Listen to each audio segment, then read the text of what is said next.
5块钱能解决的问题，让车主直接花了100块。拆轮胎不是别人就是我拆断的。本来这个车子轮胎漏气，给它补胎。拆卸这个轮子的时候，这个前面这个轴不好拆，结果把这个减震给拆断的。主要原因是它这2个减震呢有一个生锈了，没有弹性，是一个减震长，一个减震短。给大家看一下，这个长，这个短。固定前轮的这个轴呢，拔不下来，用锤子砸了2下就断了。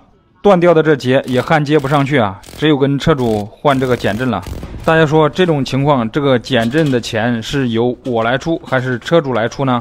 不过这个车主也是比较好说话的，正常换一副这种减震一般都是120块钱，因为车主开过来的时候减震是好的，没有断，我砸了2下砸断了。跟车主说他这个减震由于一个减震生锈了，所以导致这个减震被砸断，最后换这个减震是80块钱成交了。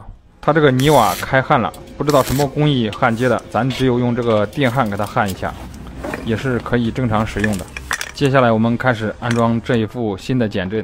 如果车主今天非要让赔他一副减震呢，这个车子不但要白修，还要倒贴钱。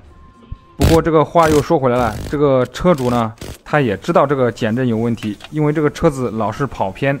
这次换了减震，不但开着舒服，也省了钱。好，现在减震已经安装好了，现在开始才是进入正题。车主今天来就是补这个胎的，轮胎扒开发现是被这个玻璃扎了，直接换一个新的内胎，因为这个洞太大了。车主来的时候本来预算是5块钱，结果80加20等于100。最后这个车子安装好，发现这副减震效果不怎么样，大家看一下是怎么回事。最后这个前轮上这个轴反复调整这个减震的距离，依然这个减震效果不好。